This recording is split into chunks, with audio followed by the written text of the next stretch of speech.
اپنی ماں کو بچانے کے لیے کوئی راستہ نہیں بچا۔ میں کیا کروں؟ ملیحہ نے سسکیوں کے درمیان اپنے رب سے شکوہ کیا تھا۔ کچھ دیر رونے کے بعد ملیحہ نے اپنے آنسو صاف کیے اور ایک آخری امید لے کر اسپتال سے باہر نکلی۔ اس نے فیصلہ کیا کہ وہ اپنے سگے چچا کے پاس جائے گی۔ شہر کے پوش علاقے میں ملیحہ کے چچا کا عالی شان گھر موجود تھا۔ اس کا چچا ایک انتہائی لالچی، خود غرض اور سنگدل انسان تھا۔ ملیحہ ڈرتے ڈرتے ڈرائنگ روم میں داخل ہوئی، جہاں اس کا چچا نرم صوفے پر بیٹھا چائے پی رہا تھا۔ ملیحہ نے آگے بڑھ کر گڑ گڑاتے ہوئے اپنے چچا کے پاؤں پکڑ لیے اور روتے ہوئے التجا کی، چچا جان، میری ماں مر رہی ہے۔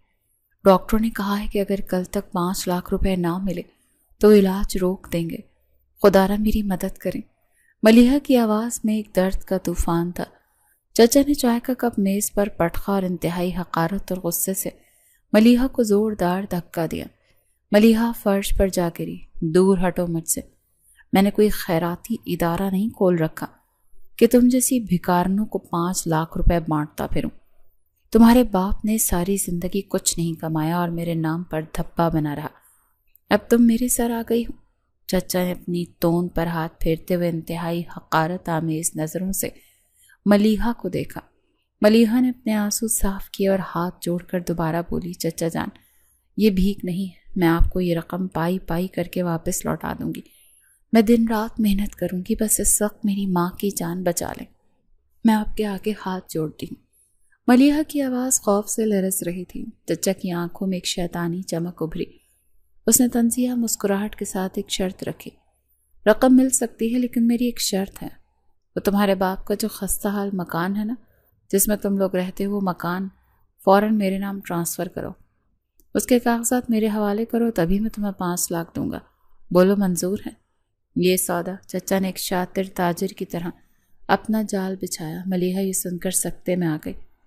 وہ جانتی تھی کہ وہ چھوٹا سا مکان ہی ان کا واحد آسرا اور چھت ہے، اور اگر وہ مکان بھی چلا گیا تو وہ اور اس بیمار ماں سڑک پر آ جائیں گے۔ نہیں چچا جان، میں وہ مکان آپ کے نام نہیں کر سکتی، وہ میرے باپ کی آخری نشانی ہے اور ہمارے سر چھپانے کی واحد جگہ ہے۔ آپ مجھ سے ایسا سودا مت کریں، خدا را مجھ پر رحم کریں، میں ایک یتیم لڑکی ہوں۔ ملیحہ نے شدت غم سے نڈھال ہو کر انکار کیا تو چچا کا چہرہ غصے سے سرخ ہو گیا۔ اس نے آگے بڑھ کر ملیحہ کا بازو سختی سے پکڑا اور اسے کھینچتے ہوئے دروازے کی طرف لے گیا۔ اگر مکان نہیں دے سکتی تو دفع ہو جاؤ میرے گھر سے، جاؤ اور جا کر اپنی ماں کو مرتا ہوا دیکھو۔ آئندہ اس گھر کا رخ مت کرنا، نہ ہی مجھے چچا کہنا، میرا تم جیسی غریبوں سے کوئی رشتہ نہیں ہے۔ چچا نے اسے زور سے دھکے دے کر گھر سے باہر نکال دیا اور بھاری دروازہ اس کے منہ پر بند کر دیا۔ ملیحہ شدید مایوسی، تھکاوٹ اور ٹوٹے ہوئے دل کے ساتھ سڑکوں پر پیدل چلتی رہی۔ رات کا اندھیرا پھیل رہا تھا اور اس کے پاس کوئی منزل نہیں تھی۔ اس کے قدم بوجھل تھے اور دماغ سن ہو چکا تھا۔ اگلے دن کی صبح ملیحہ کے لیے قیامت خیز تھی۔ وہ شدید بخار میں تپ رہی تھی اور مسلسل نیند کی کمی نے اس کے چہرے کو زرد کر دیا تھا، لیکن اسے ہر حال میں اپنی یونیورسٹی پہنچنا تھا۔ آج فیس معافی کا فارم جمع کروانے کی آخری تاریخ تھی، اور اگر وہ فارم جمع نہ کرواتی تو اس کا داخلہ منسوخ ہو جاتا۔ یونیورسٹی کا ماحول ہمیشہ کی طرح چہل پہل سے بھرا ہوا تھا۔ اس کے ہاتھ میں فارم کی خستہ حال فائل تھی اور وہ کوریڈور میں لڑکھڑاتی ہوئی قدم اٹھا رہی تھی۔ اس کی آنکھوں کے آگے بار بار اندھیرا چھا رہا تھا، اس کا سر چکرا رہا تھا، لیکن وہ اپنی ماں کے زرد اور بیمار چہرے کو یاد کر کے زبردستی خود کو چلنے پر مجبور کر رہی تھی۔ دوسری طرف یونیورسٹی کے مرکزی دروازے پر ایک سیاہ رنگ کی چمچماتی ہوئی انتہائی مہنگی لگژری گاڑی آ کر رکی۔ گارڈز نے فوراً آگے بڑھ کر دروازہ کھولا۔ مظفر حسین اپنے مخصوص مغرور اور شاہانہ انداز میں گاڑی سے باہر نکلا۔ اس نے 3 پیس بلیک سوٹ پہن رکھا تھا اور اس کی آنکھوں پر سیاہ چشمہ تھا۔ مظفر صرف اپنی حاضری پوری کرنے اور ڈگری کا مسئلہ حل کرنے یہاں آیا تھا۔ اس کی مغرور چال اور سرد چہرے کو دیکھ کر تمام اسٹوڈنٹس خاموشی سے راستہ چھوڑ رہے تھے۔ اسے اس تعلیمی ماحول، انعام لوگوں اور اس ہجوم سے شدید جڑ تھی۔ وہ اپنے کان سے لگے مہنگے بلوٹوتھ ہینڈ سیٹ پر اپنے مینیجر کو ہدایت دے رہا تھا۔ میں نے کہا ہے نا کہ اس کمپنی کے شیئرز آج ہی گرنے چاہیے۔ مجھے کوئی پرواہ نہیں ہے کہ ان کا کتنا نقصان ہوگا۔ اس سڑک پر آ جائیں یا بھیک مانگیں، مجھے اس سے کوئی غرض نہیں۔ مجھے مارکیٹ میں اپنی اجارہ داری چاہیے اور بس۔ شام تک یہ کام مکمل ہو جانا چاہیے۔ اگر تم نے یہ کام نہ کیا تو کل دفتر آنے کی ضرورت نہیں ہے۔ مظفر نے انتہائی شفاف اور عجیب سے لہجے میں کاروباری احکامات دیے اور فون کاٹ دیا۔ وہ بغیر کسی طرف دیکھے تیزی سے ایڈمنسٹریشن بلاک کے کوریڈور کی طرف بڑھا۔ اس کے جوتوں کی ٹک ٹک کوریڈور کی خاموشی کو توڑ رہی تھی۔ اسی کوریڈور کے دوسرے سرے سے ملیحہ لڑکھڑاتی ہوئی آ رہی تھی۔ اس کا سر چکرایا اور اس کے قدم ڈگمگائے۔ سامنے سے مظفر تیز قدموں سے چلتا ہوا آ رہا تھا۔ اس سے پہلے کہ دونوں میں سے کوئی خود کو سنبھال پاتا، ایک زوردار تصادم ہوا۔ ملیحہ کے ہاتھ سے فارم کی فائل چھوٹ کر گر گئی اور وہ خود بھی توازن برقرار نہ رکھ سکی۔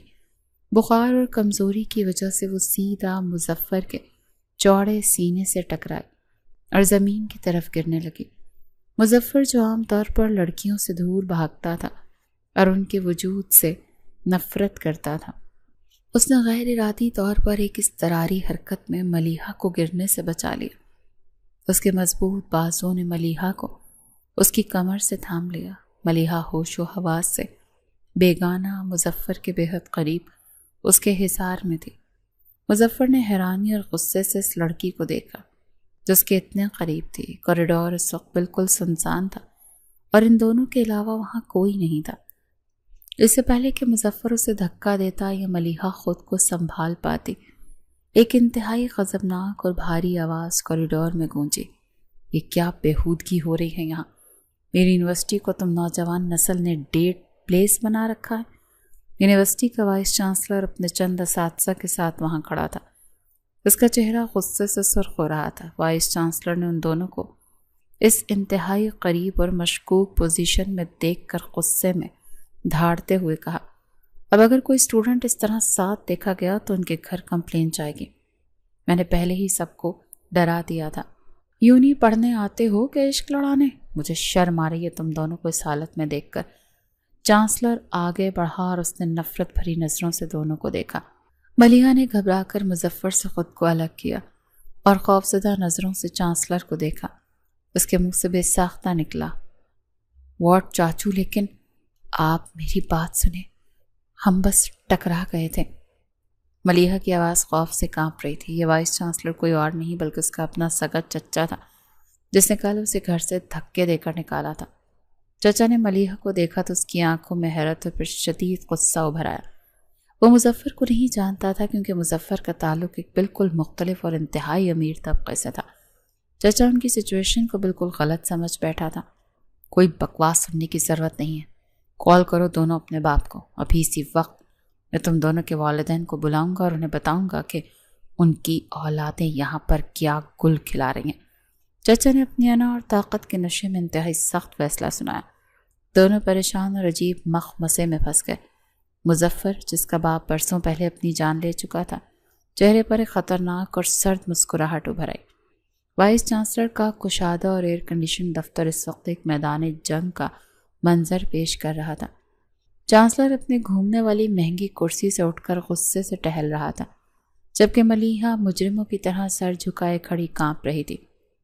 تم جیسی نچلے طبقے کی لڑکیاں پڑھائی کے بہانے امیر لڑکوں کو پھانسنے آتی ہیں۔ تم نے میرے خاندان اور یونیورسٹی کی عزت خاک میں ملا دی ہے۔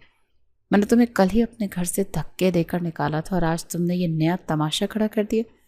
کیسی دن کے لیے تمہارے باپ نے تمہیں پیدا کیا تھا؟ چانسلر نے میز پر زور سے مکہ مارا اور اس کی آنکھوں سے شعلے نکل رہے تھے۔ اس کا غصہ آسمان کو چھو رہا تھا اور وہ اپنی سگی بھتیجی پر ہی تہمت لگاتے ہوئے ذرا بھی نہیں ہچکچا رہا تھا۔ چچا جان، خدا را میرا یقین کریں، مجھے بخار کی وجہ سے شدید چکر آ گیا تھا اور میں گرنے والی تھی۔ میرا ان سے کوئی تعلق نہیں ہے، میں تو انہیں جانتی تک نہیں۔ میں تو صرف اپنی فیس معافی کا فارم جمع کروانے آئی تھی۔ آپ جانتے ہیں میری ماں اسپتال میں موت سے لڑ رہی ہے۔ ملیحہ نے روتے ہوئے ہاتھ جوڑے اور اس کی آواز ہچکیوں کے درمیان ٹوٹی۔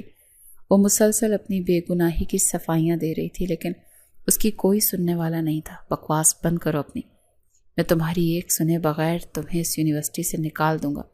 اور تم کون ہو؟ تمہارے باپ نے تمہیں یہی سکھایا ہے کہ تعلیم کے مقام میں جا کر غریب لڑکیوں کے ساتھ بے حیائی کرو؟ تم جیسے بگڑے ہوئے امیر سادوں نے اس تعلیمی ادارے کا ماحول تباہ کر دیا ہے۔ چانسلر نے مظفر کی طرف مڑ کر انتہائی حقارت اور غضبناک انداز میں اسے گھورا۔ وہ مظفر کی حیثیت اور طاقت سے بالکل ناواقف تھا۔ اپنی زبان کو لگام دو بھٹے، میرے باپ تک جانے کی ضرورت نہیں ورنہ میں اس پوری یونیورسٹی کو بلڈوزر پھیر کر تمہارے سر پر گرا دوں گا۔ تم جانتے ہو کہ تم کس سے بات کر رہے ہو؟ میں مظفر حسین ہوں اور تمہاری اوقات میرے جوتے کی خاک کے برابر بھی نہیں۔ مظفر نے اپنی پینٹ کی جیبوں میں ہاتھ ڈالے ایک سرد اور خطرناک نظر سے چانسلر کو دیکھا۔ اس کے لہجے کی کاٹ اور آنکھوں کی وحشت چانسلر پر ایک قدم پیچھے ہٹنے پر مجبور کر گئی۔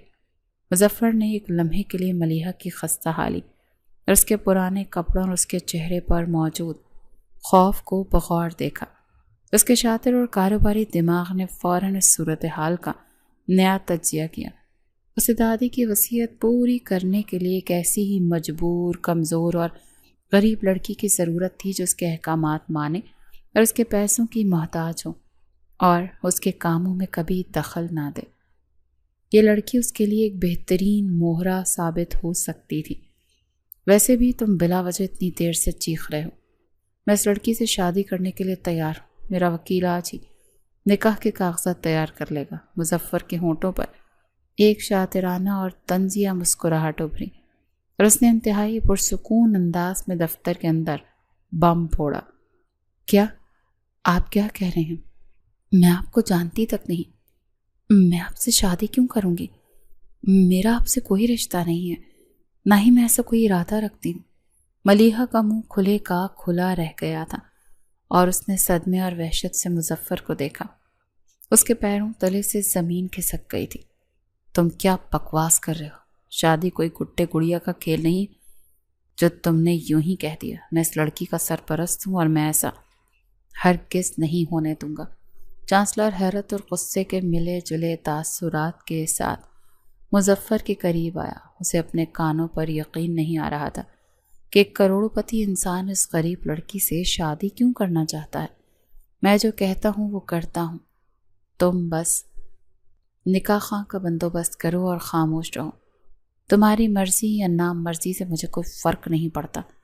مظفر نے اپنا سیاہ چشمہ دوبارہ پہنا اور اپنا حتمی فیصلہ سناتے ہوئے دروازے کی طرف مڑا۔ اس نے کسی کے جواب کا انتظار نہیں کیا اور سیدھا دفتر سے باہر نکل گیا۔ ایڈمنسٹریشن بلاک کے باہر دوپہر کی دھوپ تیز ہو چکی تھی۔ ملیحہ روتے ہوئے تیزی سے باہر نکلی تاکہ اس پاگل انسان سے دور بھاگ سکے، لیکن مظفر نے لمبے قدم اٹھاتے آگے بڑھ کر اس کا راستہ روک لیا۔ اس کا سینہ ایک فولادی دیوار کی طرح ملیحہ کے سامنے تھا۔ آپ نے اندر وہ سب جھوٹ کیوں بولا؟ آپ مجھ غریب لڑکی کی زندگی اور عزت سے کیوں کھیل رہے ہیں؟ میرا راستہ چھوڑ دیں، مجھے اسپتال جانا ہے۔ میری ماں میرا انتظار کر رہی ہے۔ ملیحہ نے اپنے آنسو سختی سے صاف کیے اور غصے اور شدید بے بسی سے مظفر کی آنکھوں میں دیکھا۔ اپنی یہ بکواس بند کرو اور میری بات غور سے سنو۔ مجھے تمہارے آنسوؤں اور تمہاری مجبوریوں سے کوئی ہمدردی نہیں ہے۔ میرے پاس وقت بہت کم ہے اور مجھے یہ شادی ہر حال میں کرنی ہے۔ مظفر نے انتہائی سرد اور بے رحم لہجے میں اسے خاموش کروایا۔ اس کی آواز میں پتھر جیسی سختی تھی جس نے ملیحہ کو مزید خوف زدہ کر دیا۔ مظفر نے اسے وہیں روتا ہوا چھوڑا اور اپنی چمچماتی گاڑی کی طرف بڑھ گیا۔ گاڑی میں بیٹھتے ہی اس نے اپنا پرسنل وکیل کو فون کیا۔ مجھے اس لڑکی ملیحہ کی ایک ایک تفصیل چاہیے، اس کا خاندانی پس منظر، اس کی سب سے بڑی کمزوری اور اس کی موجودہ صورتحال، سب کچھ اگلے 10 منٹ میں مجھے معلوم ہونا چاہیے۔ مجھے اس کا ہر وہ راز چاہیے جس سے میں اسے قابو میں کر سکوں۔ مظفر نے اسٹیئرنگ وہیل پر ہاتھ مارتے ہوئے وکیل کو حتمی حکم دیا اور فون کی اسکرین بند کر دی۔ چند ہی منٹوں میں مظفر کے فون پر ساری معلومات آ گئیں۔ وکیل نے ایک تفصیلی رپورٹ بھیج دی تھی۔ اسے معلوم ہو گیا کہ ملیحہ کی ماں کینسر کی آخری سٹیج پر ہے اور اسے علاج کے لیے 5 لاکھ روپے کی اشد ضرورت ہے۔ اسے یہ بھی معلوم ہو گیا کہ وہ وائس چانسلر ہی اس کا سگا چچا ہے اور وہ ایک انتہائی لالچی، گھٹیا اور گرا ہوا انسان ہے جو پیسوں کے لیے کچھ بھی کر سکتا ہے۔ مظفر نے ملیحہ سے دوبارہ بات کرنے کا وقت کا ضیاع سمجھا اور سیدھا اس کے لالچی چچا سے رابطہ کیا۔ شہر کے ایک مہنگے ترین ریسٹورانٹ کے VIP روم میں مظفر اور ملیحہ کا چچا آمنے سامنے بیٹھے تھے۔ کمرے میں انتہائی قیمتی فرنیچر اور مدھم روشنی تھی۔ چچا کی آنکھیں تو اس شان و شوکت کو دیکھ کر ہی پھٹی ہوئی تھیں۔ یہ 50 لاکھ روپے کا کیش چیک ہے، تمہاری اور تمہارے بھائی کی ساری زندگی کی کل کمائی سے کئی گنا زیادہ۔ اسے غور سے دیکھو۔ مظفر نے میز پر چچا کے سامنے چیک پھینکا اور انتہائی اطمینان سے اپنی کرسی سے ٹیک لگا لی۔ 50 لاکھ روپے؟ لیکن مجھے اس اتنی بڑی رقم کے بدلے کیا کرنا ہوگا؟ میں تو ایک غریب انسان ہوں، آپ مجھ سے کیا چاہتے ہیں؟ چچا کی آنکھیں چیک پر لکھی رقم کو دیکھ کر باہر آ گئیں اور اس کی رال ٹپکنے لگی۔ اس کے لالچی فطرت پوری طرح جاگ گئی تھی اور وہ پیسوں کے لیے اندھا ہو چکا تھا۔ اپنی اس بھتیجی کا نکاح آج رات ہر حال میں میرے ساتھ کرواؤ، وہ بھی بغیر کسی سوال اور بغیر کسی ہنگامے کے۔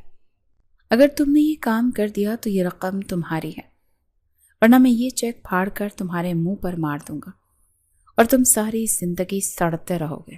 مظفر نے ایک شاطر تاجر کی طرح اپنی حتمی شرط پیش کی۔ اس کے لہجے میں کوئی لچک نہیں تھی اور اس کا فیصلہ پتھر پر لکیر تھا۔ ہسپتال کے وارڈ میں موت کی سی خاموشی چھائی ہوئی تھی۔ مشینوں کی بیپ بیپ کی آوازیں دل کو دہلا رہی تھیں۔ ملیحہ اپنے بے ہوش اور موت و حیات کی کشمکش میں مبتلا ماں کے سرہانے بیٹھی اس کا کمزور ہاتھ چوم رہی تھی جب اس کا چچا طوفان کی طرح وارڈ کا دروازہ کھول کر اندر داخل ہوا۔ اس کی آنکھوں میں لالچ اور درندگی ناچ رہی تھی۔ اٹھو یہاں سے اور میرے ساتھ چلو، آج رات تمہارا نکاح ہے اس امیر زادے مظفر حسین کے ساتھ۔ میں نے سب کچھ طے کر لیا، اب تمہیں زبان کھولنے کی ضرورت نہیں۔ چچا نے آگے بڑھ کر ملیحہ کا بازو انتہائی سختی سے پکڑا اور اسے بستر سے دور کھینچا۔ ملیحہ کا کاندھا درد سے چیخ اٹھا۔ چچا پاگل ہو گئے، میں کسی اجنبی اور مغرور انسان سے شادی نہیں کروں گی، وہ پوری طاقت سے مزاحمت کر رہی تھی۔ اگر تو نے میری بات ماننے سے انکار کیا تو میں ابھی تیری اس مرتی ہوئی ماں کا یہ آکسیجن ماسک اتار دوں گا۔ یہ تڑپ تڑپ کر مر جائے گی اور اس کی موت کی ذمہ دار صرف تو ہوگی۔ بول کیا فیصلہ ہے تیرا، ماں کی جان یا تیری فضول ضد؟ چچا نے انتہائی صفاقی اور درندگی سے آکسیجن کی نالی پر ہاتھ رکھا اور اسے کھینچنے کی دھمکی دی۔ اس کے چہرے پر ایک شیطان خواندہ تھا۔ نہیں، خدا را ایسا مت کرے، میں آپ کے پاؤں پڑتی ہوں، میری ماں کو مت مارے، آپ جو کہیں گے میں کروں گی۔ میں اس انسان کی غلامی کرنے کو تیار ہوں، لیکن میری ماں کی سانسیں مت روکیں۔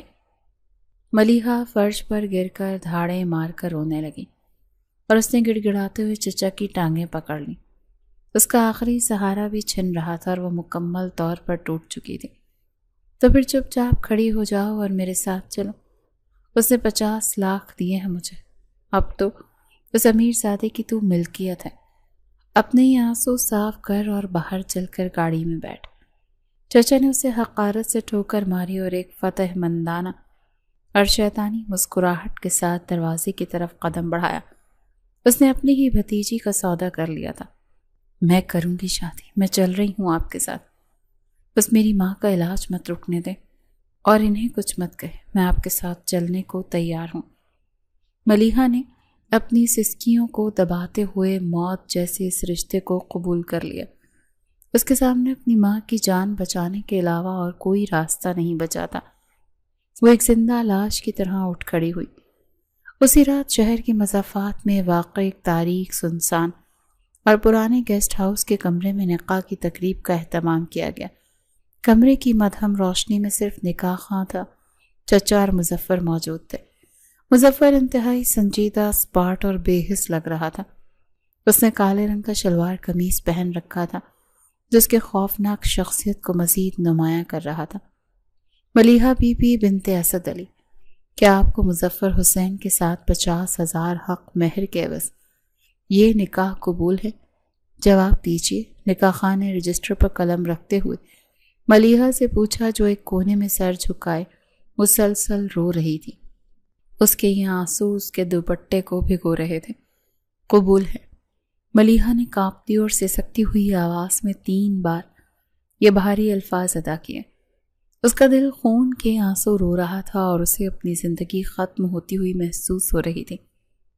مجھے قبول ہے، مظفر نے بغیر کسی تاثر اور انتہائی اسپاٹ لہجے میں جواب دیا، جیسے وہ کسی کاغذ پر دستخط کر کے کوئی عام سی بزنس ڈیل فائنل کر رہا ہو۔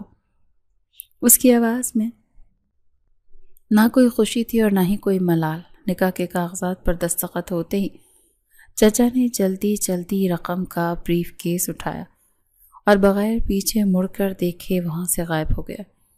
اس نے ایک بار بھی ملیحہ کی طرف پلٹ کر نہیں دیکھا۔ مظفر نے نکاح خان کو فارغ کیا اور ملیحہ کو بازو سے سختی سے پکڑ کر اپنی گاڑی میں بٹھایا۔ مظفر کی سیاہ لگژری گاڑی شہر کی سنسان سڑکوں پر دوڑتی ہوئی اس کے عالی شان لیکن ویران محل نما گھر کی طرف جا رہی تھی۔ گاڑی کے اندر ایک پراسرار سرد اور گھٹن زدہ خاموشی چھائی ہوئی تھی۔ راستے میں دونوں کے درمیان ایک لفظ کا بھی تبادلہ نہیں ہوا، صرف ملیحہ کی دبی دبی سسکیاں فضا میں گونج رہی تھیں۔ رونا بند کرو، مجھے اپنے ارد گرد رونے دھونے والے اور کمزور لوگ بالکل پسند نہیں۔ میرے کانوں میں تمہاری یہ منحوس آواز نہیں آنی چاہیے۔ مظفر نے ڈرائیونگ سیٹ پر بیٹھے بغیر ملیحہ کی طرف دیکھے انتہائی کرختگی اور بیزاری سے اسے حکم دیا۔ جی۔ ملیحہ نے جلدی سے اپنے آنسو صاف کیے اور خوف سے گاڑی کے دروازے کے ساتھ لگ کر مزید سمٹ گئی۔ اس کا پورا وجود خوف سے لرز رہا تھا اور وہ اپنی بھی سانسیں گن گن کر لے رہی تھی۔ مظفر کا گھر کسی قلعے کی طرح وسیع لیکن قبرستان کی طرح ویران اور سرد تھا۔ وہاں کوئی ملازم بھی نظر نہیں آ رہا تھا۔ ہر طرف ایک مہیب خاموشی تھی۔ گھر پہنچتے ہی مظفر سیدھا اپنے اسٹڈی روم میں گیا اور ملیحہ کو اپنے پیچھے آنے کا اشارہ کیا۔ لاؤنج میں پہنچتے ہی مظفر نے ایک دراز سے بھاری فائل نکالی اور ملیحہ کے سامنے شیشے کی میز پر پٹخ دی۔ یہ ایک قانونی کانٹریکٹ ہے، اسے خاموشی سے پڑھو اور اس پر اپنا دستخط کرو۔ اس میں میری زندگی کے اصول اور تمہاری اوقات لکھی ہے۔ مظفر نے چمڑے کے صوفے پر بیٹھ کر اپنی ٹانگ پر ٹانگ رکھی اور حاکمانہ انداز میں اسے گھورا۔ یہ کیا ہے؟ اس میں کیا لکھا ہے؟ آپ مجھ سے اور کیا چاہتے ہیں؟ ملیحہ نے کانپتے ہاتھوں سے فائل اٹھائی۔ اس کی آنکھیں خوف اور الجھن سے پھیلی ہوئی تھیں۔ کاغذات پر لکھے انگریزی کے الفاظ اس کی سمجھ سے باہر تھے۔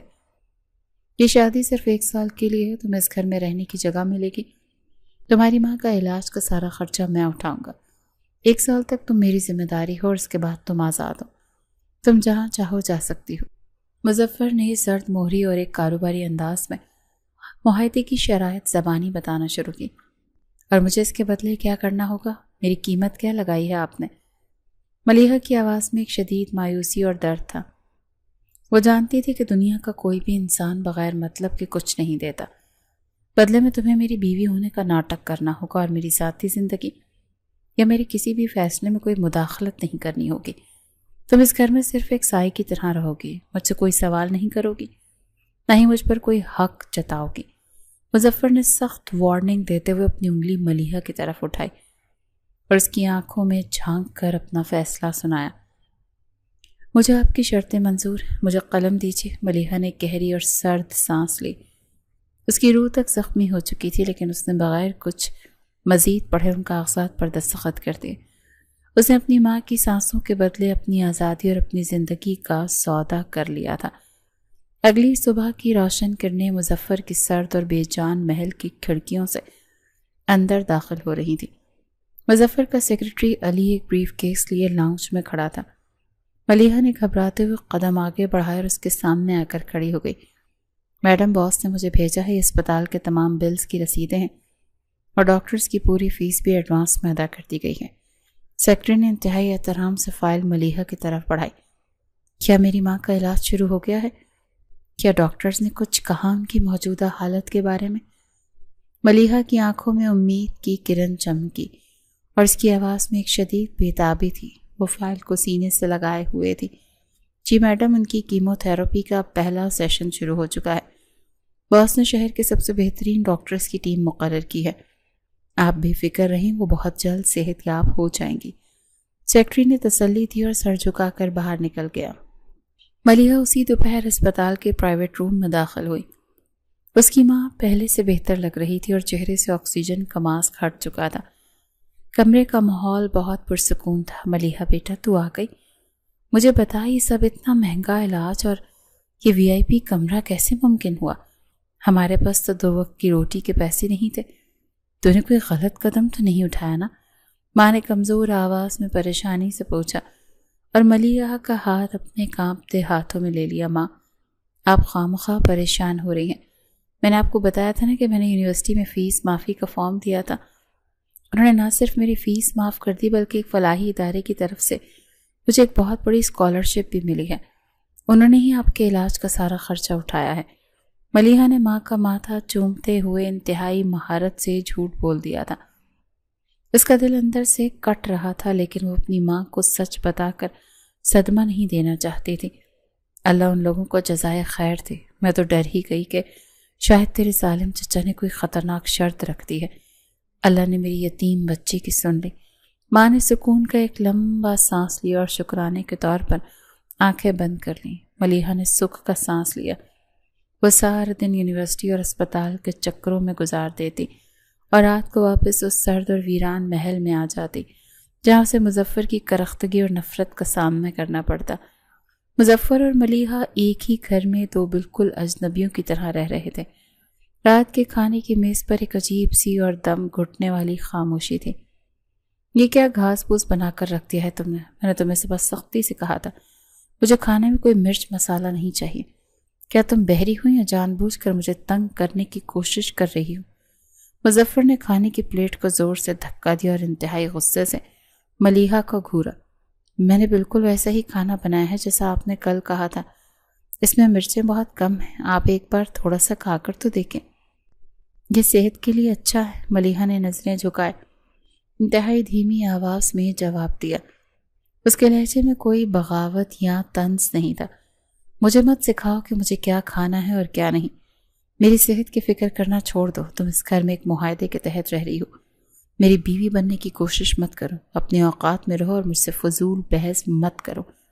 مظفر نے شیشے کے گلاس کا پانی ایک ہی گھونٹ میں پیا اور کرسی سے جھٹکے سے اٹھ کر کھڑا ہو گیا۔ میں آپ سے بحث بالکل نہیں کر رہی۔ اگر آپ کو یہ کھانا پسند نہیں آیا تو ابھی کچن میں جا کر کچھ اور بنا دیتی ہوں۔ آپ سارا دن کام کرتے ہیں، بھوکے مت سوئیں۔ ملیحہ نے فوراً آگے بڑھ کر پلیٹ اٹھائی اور نرمی سے کہا۔ اس کی اس مسلسل برداشت اور خاموشی نے مظفر کو ایک لمحے کے لیے اندر تک حیران کر دیا۔ مجھے تمہاری جھوٹی ہمدردی کی کوئی ضرورت نہیں۔ جا کر اپنے کام کرو اور میرے راستے میں مت آنا۔ میں باہر سے کچھ کھا لوں گا۔ مظفر نے اپنا کوٹ اٹھایا اور تیزی سے اپنے کمرے کی طرف چلا گیا۔ کچھ دن بعد مظفر کی دادی کی برسی کے موقع پر گھر میں ایک بڑی شاندار تقریب منعقد کی گئی۔ گھر کو مہنگی روشنی اور پھولوں سے سجایا گیا تھا اور شہر کے نامور لوگ، مظفر کے کاروباری حریف اور ظالم رشتہ دار وہاں موجود تھے۔ ارے مظفر بیٹا، یہ کس بیکارن کو تم نے اپنے اس شاندار گھر میں پناہ دے رکھی ہے؟ ذرا اس کے پرانے اور سستے کپڑے تو دیکھو، جیسے کسی لنڈے بازار سے مانگ کر لائی ہو۔ مظفر کی سوتیلی ماں نے ملیحہ کے سادہ سے لباس اور غریبانہ پس منظر کا سب مہمانوں کے سامنے مذاق اڑاتے ہوئے انتہائی حقارت سے کہا۔ تمام رشتہ دار اونچی آواز میں ہنس پڑے۔ مظفر دور ایک کونے میں کھڑا شیشے کے گلاس میں مشروب پی رہا تھا۔ وہ یہ سب تماشا جان بوجھ کر دیکھ رہا تھا تاکہ دیکھ سکے کہ ملیحہ ان کی باتوں سے کیسے ٹوٹتی ہے، کیسے روتی ہے اور کیسے ہار مان کر اس کے پاس مدد کے لیے بھاگ کر آتی ہے۔ شاید اس کی اوقات ہی یہی ہے۔ مظفر نے طرز کھا کر اسے رکھ لیا ہوگا، ورنہ ایسی لڑکیوں کو تو ہمارے گھروں میں صفائی کرنے کی بھی جگہ نہیں ہوتی۔ اس کا تو رنگ ڈھنگ ہی نوکرانیوں والا ہے۔ ایک اور مغرور رشتہ دار نے سوتیلی ماں کی بات میں ہاں ملاتے ہوئے ملیحہ پر طنز کے تیر چلائے۔ تائی جان، انسان کی اصل پہچان اس کے کپڑوں سے نہیں بلکہ اس کے اخلاق، اس کی گفتار اور اس کی خاندانی تربیت سے ہوتی ہے۔ اگر مہنگے اور شاندار کپڑے پہن کر بھی انسان دوسروں کی محفل میں تذلیل کرے تو لباس اس کے تن کو تو ڈھانپ سکتا ہے، لیکن اس کی گھٹیا سوچ اور کھوکھلے پن کو نہیں۔ ملیحہ نے روئے بغیر انتہائی وقار اور تمیز اور شائستگی کے ساتھ انہیں سیدھا اور کاٹدار جواب دیا۔ اس کی آواز میں ذرا بھی لرزش نہیں تھی۔ تمہاری یہ جرأت کہ تم مجھے میرے ہی خاندان والوں کے سامنے جواب دے رہی ہو؟ تم 2 ٹکے کی غریب لڑکی ہو جسے مظفر نے سڑک سے اٹھا کر اس گھر میں رکھا۔ تمہاری زبان بہت لمبی ہو گئی ہے۔ تائی کا چہرہ غصے، حیرت اور خفت سے سرخ ہو گیا اور اس نے چیختے ہوئے کہا، اسے امید نہیں تھی کہ یہ کمزور سی لڑکی یوں جواب دے گی۔ میری مالی اوقات جو بھی ہے، لیکن میں آپ کی طرح کسی مجبور اور غریب انسان کا مذاق نہیں اڑاتی۔ جہاں تک اس گھر اور مظفر کا تعلق ہے تو میں اس گھر کی قانونی اور شرعی عزت ہوں، اور آپ سب یہاں محض چند گھنٹوں کے مہمان ہیں۔ مہمانوں کو اپنی حد اور تمیز میں رہنا چاہیے، ورنہ عزت کرنا اور کروانا مجھے بہت اچھی طرح سے آتا ہے۔ ملیحہ نے اپنی گردن اٹھا کر پورے اعتماد سے اور آنکھوں میں آنکھیں ڈال کر جواب دیا تو پورے ہال میں ایک دم سناٹا چھا گیا اور سب کی بولتی بند ہو گئی۔ کسی کے پاس ملیحہ کی اس کھری بات کا کوئی جواب نہیں تھا۔ مظفر دور کھڑا یہ سارا تماشا دیکھ رہا تھا۔ پہلی بار ملیحہ کی اس مضبوط شخصیت اور وقار سے شدید متاثر ہوا۔ مسلسل اسپتال کے چکروں اور عائد تک پڑھائی اور گھر کے تمام کاموں کی وجہ سے ملیحہ کی صحت تیزی سے گرتی جا رہی تھی۔ ایک رات وہ کچن میں رات کے برتن دھو رہی تھی جب اچانک اس کی آنکھوں کے آگے گہرا اندھیرا چھا گیا۔ یا اللہ، میرے سر میں اتنا شدید درد کیوں ہو رہا ہے؟ مجھے ابھی مظفر کی کل صبح کی میٹنگ کے لیے کپڑے بھی استری کرنے ہیں۔ میں اتنی جلدی ہمت نہیں ہار سکتی۔ ملیحہ نے کاؤنٹر کو مضبوطی سے سہارا لیا، لیکن اس کا جسم کانپ رہا تھا۔ اس کے ہاتھ سے پانی کا شیشے کا بھاری گلاس ٹوٹ کر زمین پر گرا اور ایک زوردار آواز کے ساتھ چکنا چور ہو گیا۔ اسی لمحے ملیحہ کا توازن بگڑا اور وہ بے ہوش ہو کر سیدھا فرش پر گر پڑی۔ شیشے کا گلاس ٹوٹتے اور کسی چیز کے گرنے کی زوردار آواز سن کر مظفر فوراً اپنے کمرے سے باہر نکلا۔ وہ غصے میں تھا۔ کچن کا بکھرا ہوا مظفر دیکھ کر اس کے قدم دروازے پر رک گئے۔ یہ کیا نیا تماشا ہے؟ اٹھو یہاں سے اور یہ سارا گند صاف کرو۔ میں تمہیں اس گھر میں رات کے وقت یہ ڈرامے کرنے اور میری نیند خراب کرنے کے پیسے نہیں دیتا۔ تم جان بوجھ کر یہ سب کر رہی ہو نا؟ مظفر نے دور سے انتہائی غصے سے چلایا، لیکن فرش پر پڑی ملیحہ کی طرف سے کوئی حرکت یا آواز نہیں آئی تو مظفر کو صورتحال کی سنگینی اور کچھ گڑبڑ محسوس ہوئی۔ وہ تیزی سے لمبے قدم اٹھاتا ہوا آگے کی جانب بڑھا اور اس نے جھک کر ملیحہ کا بازو سختی سے پکڑ کر اسے ہلایا۔ ملیحہ، آنکھیں کھولو، میں کہہ رہا ہوں آنکھیں کھولو۔ کیا ہوا تمہیں؟ یہ کوئی وقت ہے سونے کا؟ مظفر نے جیسے اس کے جسم کو چھوا تو اسے ایک زوردار جھٹکا لگا۔ ملیحہ کا جسم تیز بخار میں کسی بھٹی کی طرح سے تپ رہا تھا۔ مظفر، جس نے ساری زندگی کسی انسان کی پرواہ نہیں کی تھی اور جو ہمیشہ دوسروں کے درد سے بے نیاز رہا تھا، کے دل میں ایک انجانا اور شدید خوف پیدا ہوا۔ اس نے فوراً ملیحہ کا تپتا ہوا کمزور جسم اپنے مضبوط بازو میں اٹھایا اور تیزی سے اس کے کمرے کی طرف بڑھا۔ اس نے اسے انتہائی نرمی سے بیڈ پر لٹایا اور اس کے پسینے سے بھیگے ہوئے چہرے سے بال ہٹائے۔ اتنا تیز بخار ہے اور یہ پاگل لڑکی سارا دن گھر کے کاموں میں لگی رہتی ہے۔ مجھے بتانے میں اس کی زبان کٹتی تھی کیا؟ یا یہ مجھے ظالم ثابت کرنا چاہتی ہے؟ مظفر نے غصے اور تشویش میں خود کلامی کرتے ہوئے بیڈ کے پاس بڑا تولیہ اٹھایا۔ اس نے باتھ روم سے ٹھنڈے پانی کا پیالہ بھرا اور تولیہ بھگو کر ملیحہ کے تپتے ہوئے ماتھے پر رکھنے لگا۔ ساری رات مظفر، جو عورتوں سے سخت نفرت کرتا تھا، جسے رشتے صرف ایک بوجھ اور دھوکہ لگتے تھے، ایک عام سی کرسی پر بیٹھا اس کے ماتھے کی پٹیاں بدلتا رہا۔ اس نے ایک لمحے کے لیے بھی آنکھ نہیں جھپکی، مسلسل ملیحہ کا بخار چیک کرتا رہا۔ صبح کی پہلی روشن کرن کے ساتھ جب ملیحہ کی آنکھ کھلی تو اسے اپنے سر پر بھاری پن اور جسم میں شدید کمزوری محسوس ہوئی۔ اس نے کروٹ لی تو سامنے کا منظر دیکھ کر دنگ رہ گئی۔ آپ ساری رات یہاں بیٹھے رہے میرے پاس؟ آپ نے آرام نہیں کیا؟ ملیحہ نے انتہائی کمزوری اور لرزتی ہوئی آواز میں حیرت سے پوچھا۔ مظفر اسی کرسی پر بیٹھا اور سر جھکائے سو رہا تھا اور اس کے ہاتھ میں ابھی تک وہ گیلا اور ٹھنڈا تولیہ موجود تھا۔ ملیحہ کی کمزور آواز سن کر مظفر کی آنکھ فوراً کھل گئی۔ اس نے صورتحال کا جائزہ لیا اور فوراً اپنے چہرے کے تاثرات کو پہلے کی طرح سخت اور سرد کر لیا اور کرسی سے جھٹکے سے اٹھ کر کھڑا ہوا۔ کسی غلط فہمی میں مت رہنا، تم اس گھر کی ایک عام سی ملازمہ کی طرح ہو۔ میں نے تم پر کوئی احسان نہیں کیا۔ اگر تم کل رات مر جاتی تو تمہاری ماں کے علاج کا کیا ہوتا؟ میں بس یہ نہیں چاہتا کہ تم اسپتال پہنچ جاؤ اور میرے لیے خواہ مخواہ کوئی نیا مسئلہ اور پولیس کیس کھڑا ہو۔ مظفر نے اپنی روایتی سرد مہری رعونت اور غصے سے جواب دیا اور ہاتھ میں پکڑا تولیہ میز پر پھینک دیا۔ میں اچھی طرح سے جانتی ہوں کہ آپ نے مجھ پر کوئی احسان نہیں کیا اور پتھر دل ہیں آپ، لیکن پھر بھی کل رات کے لیے آپ کا بہت شکریہ۔ آپ اتنے برے بھی نہیں جتنا آپ دنیا کے سامنے بننے کا دکھاوا کرتے ہیں۔ ملیحہ کے خشک ہونٹوں پر ایک مدھم سی مسکراہٹ تھی اور اس کی آنکھوں میں ایک سچی شکر گزاری تھی۔ اس نے مظفر کی آنکھوں میں چھپی فکر کو پڑھ لیا تھا۔ مظفر نے اسے غصے سے گور کر دیکھا اور بغیر کوئی مزید لفظ کہے تیزی سے دروازہ کھول کر کمرے سے باہر نکل گیا۔ لیکن اس رات مظفر کے پتھر دل اور دونوں کے درمیان موجود نفرت اور لا تعلقی کی برف جیسی موٹی دیوار میں پہلی اور گہری دراڑ پڑ چکی تھی۔ اگلی دوپہر کا وقت تھا اور کھڑکی سے چھنتی دھوپ مظفر کے تاریک کمرے کو کسی حد تک روشن کر رہی تھی۔ ملیحہ روزمرہ کی صفائی میں مصروف تھی جب الماری کے ایک اوپری خانے کو صاف کرتے ہوئے ایک پرانی اور گرد آلود ڈائری اس کے ہاتھوں سے پھسل کر نیچے گر گئی۔ یہ کیسی ڈائری ہے جسے اس نے اتنی احتیاط سے چھپا کر رکھا ہوا ہے؟ میں نے پہلے تو کبھی اسے نہیں دیکھا۔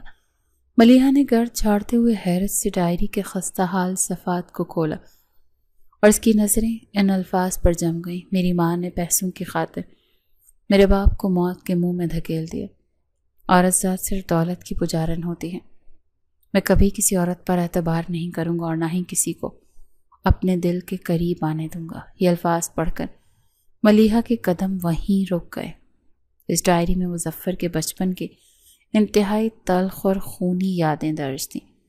اس کی سگی ماں اسے اور اس کے باپ کو صرف پیسوں کی لالچ میں چھوڑ کر ایک امیر شخص کے ساتھ فرار ہو گئی تھی، اور اس کے بعد اس کے باپ نے اسی دکھ اور صدمے کو برداشت نہ کرتے ہوئے خودکشی کر لی تھی۔ یا اللہ، اس انسان نے بچپن میں کتنا گہرا دکھ سہا ہے۔ اس کی سگی ماں نے اسے دھوکہ دیا۔ وہ اندر سے کتنا تنہا ٹوٹا ہوا ہے۔ ملیحہ کی آنکھوں سے آنسو چھلک پڑے اور اس نے ڈائری کو اپنے سینے سے لگا لیا۔ اس کا دل مظفر کی تکلیف پر خون کے آنسو رو رہا تھا۔ اسے آج پوری طرح سمجھ آ گیا تھا کہ مظفر عورتوں سے اتنی شدید نفرت کیوں کرتا ہے۔ رات کے سائے گہرے ہو چکے تھے جب مظفر تھکا ہارا گھر لوٹا۔ وہ اپنے کمرے کے صوفے پر آنکھیں بند کیے سر پیچھے گرائے بیٹھا تھا۔ جب ملیحہ دھیرے سے اندر داخل ہوئی، اس کے ہاتھوں میں مظفر کی پسندیدہ بلیک کافی کا مگ تھا۔ یہ لیجیے آپ کی کافی۔ آپ بہت تھکے ہوئے لگ رہے ہیں، آپ کو کچھ دیر آرام کرنا چاہیے۔ ملیحہ نے انتہائی نرمی سے مگ میز پر رکھا۔ اس کی آواز میں ایک عجیب سی چاشنی اور اپنائیت تھی۔ وہ مظفر کی طرف دیکھ رہی تھی۔ کسی نے کہا تھا تمہیں کہ میرے لیے بنانے کو؟ میں نے کوئی ڈیمانڈ نہیں کی۔ اپنا کام کیا کرو اور میرے سر پر مت کھڑی رہا کرو۔ مظفر نے آنکھیں کھول کر اسے سخت نظروں سے دیکھا، لیکن اس کی آواز میں روزمرہ والی کرختگی اور غصہ غائب تھا۔ کسی نے نہیں کہا، لیکن میں جانتی ہوں کہ آپ کو اس وقت کافی کی ضرورت ہوتی ہے۔ ہر انسان دھوکے باز نہیں ہوتا مظفر۔ کچھ لوگ رشتے نبھانے کے لیے بھی آتے ہیں۔ سب کو ایک ہی ترازو میں نہیں تولنا چاہیے۔ ملیحہ نے آگے بڑھ کر اپنا نرم اور گرم ہاتھ مظفر کے کاندھے پر رکھا اور انتہائی شفقت سے اس کی آنکھوں میں دیکھا۔ تم میرے ماضی کے بارے میں کیا جانتی ہو؟ تم نے میری ڈائری پڑھی؟ تمہاری ہمت کیسے ہوئی میری ذاتی چیزوں کو ہاتھ لگانے کی؟ مظفر کا جسم ایک لمحے کے لیے اکڑا۔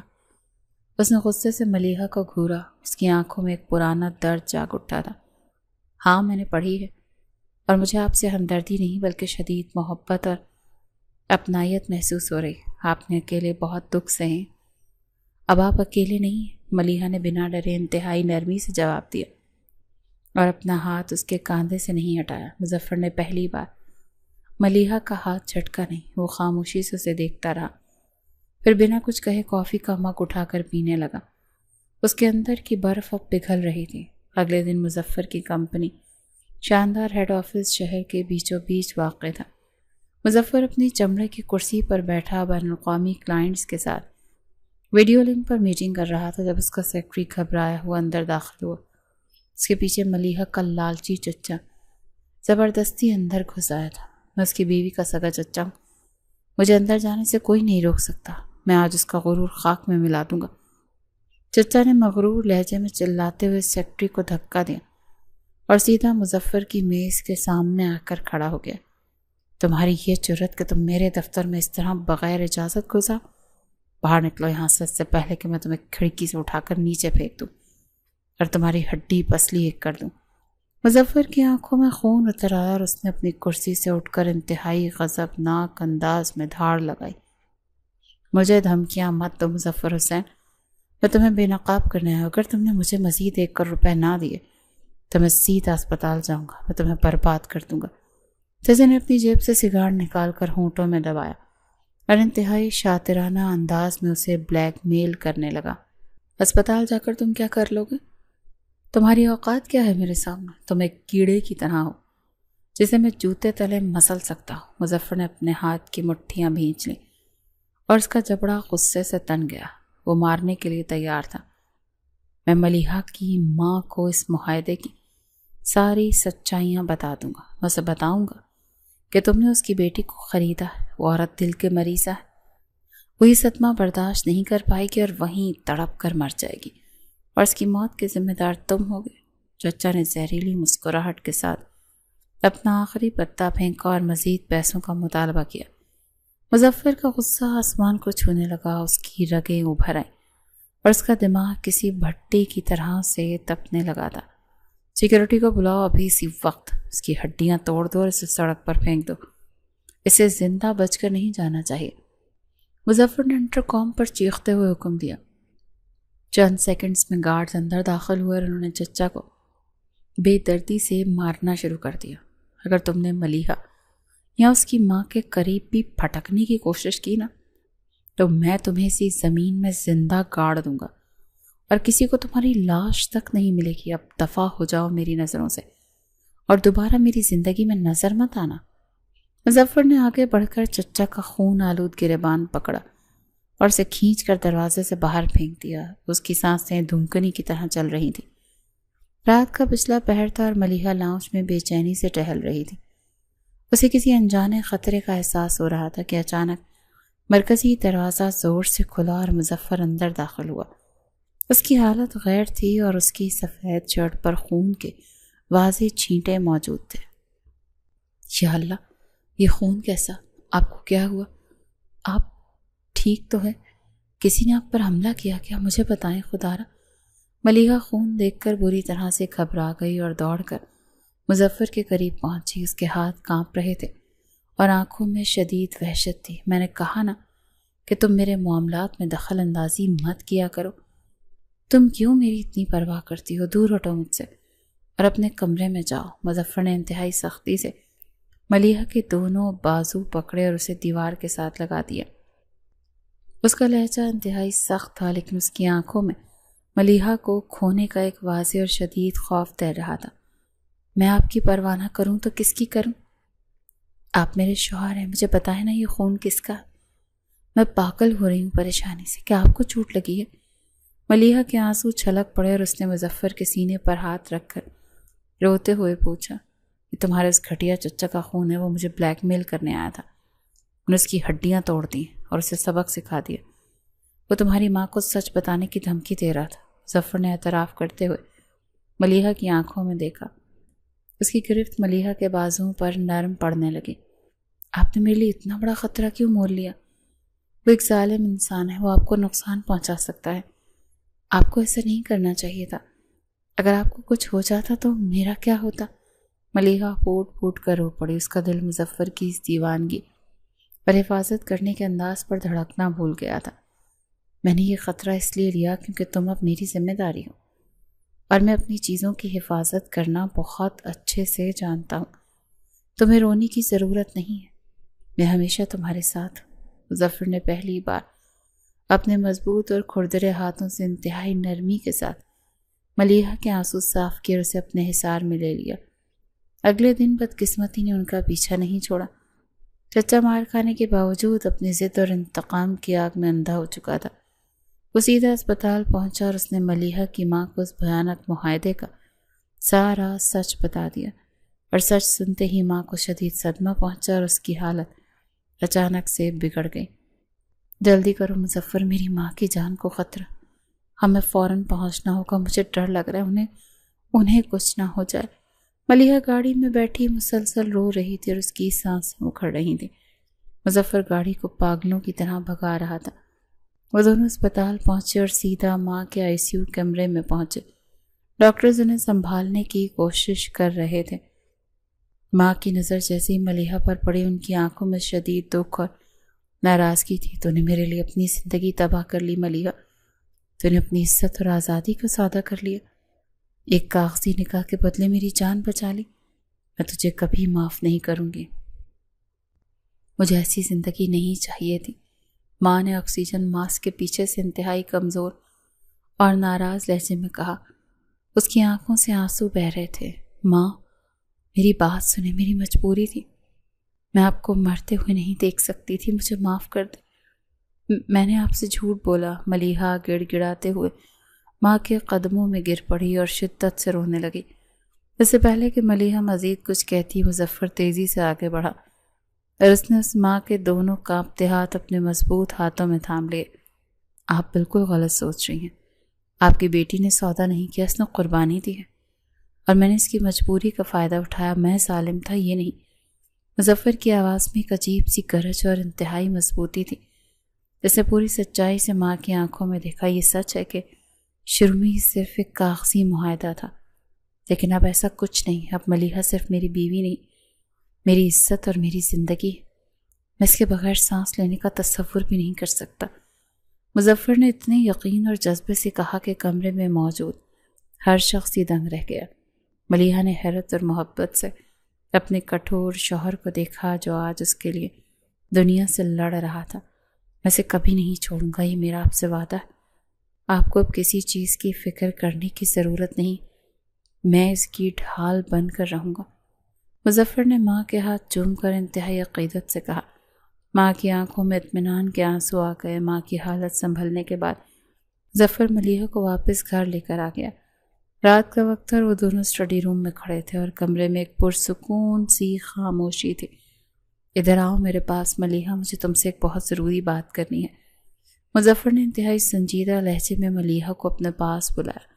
اس کے ہاتھوں میں ایک براؤن رنگ کی فائل تھی۔ جی ظفر، کیا بات ہے؟ آپ اتنے سنجیدہ کیوں لگ رہے ہیں؟ کیا کوئی پریشانی ہے؟ ملیحہ دھڑکتے دل کے ساتھ اس کے قریب آ کر کھڑی ہو گئی۔ مظفر نے فائل کھولی اور اس میں سے وہ کاغذات نکالے جس پر انہوں نے شادی کی رات دستخط کیے تھے۔ یہ وہ کانٹریکٹ تھا جس نے انہیں ایک مجبوری کے رشتے میں باندھا تھا۔ مظفر نے ملیحہ کی حیران آنکھوں میں دیکھتے ہوئے اس کا کاغذ کو اپنے دونوں ہاتھوں سے پکڑا اور اسے ٹکڑے ٹکڑے کر کے ہوا میں اڑا دیا۔ یہ آپ نے کیا کیا مظفر؟ آپ نے وہ کانٹریکٹ کیوں پاڑ دیا؟ وہ تو ہماری شادی کی واحد بنیاد تھی۔ ملیحہ نے صدمے اور خوشی کے ملے جلے جذبات کے ساتھ پوچھا۔ اس کاغذ نے مجھے وہ دیا ہے جس کی میں نے کبھی خواہش نہیں کی تھی، ایک سچا رشتہ۔ لیکن اب مجھے اس کاغذ کی ضرورت نہیں، اسی لیے کہ آپ سے ہمارے درمیان کوئی شرط نہیں، کوئی مجبوری نہیں۔ مظفر نے مسکراتے ہوئے جواب دیا۔ اگر آپ نے یہ پھاڑ دیا تو میں اس گھر میں کس حیثیت سے رہوں گی؟ ملیحہ کی آنکھوں میں آنسو آ گئے۔ اس گھر کی مالکن اور میری بیوی کی حیثیت سے۔ تو میری محبت ہو، میری زندگی ہو، تم وہ واحد انسان ہو جسے میرے اندر کے پتھر کو پگھلا دیا۔ میں تمہیں کبھی کھونا نہیں چاہتا۔ مظفر نے انتہائی نرمی اور شدت سے اپنے دل کی بات کہہ دی۔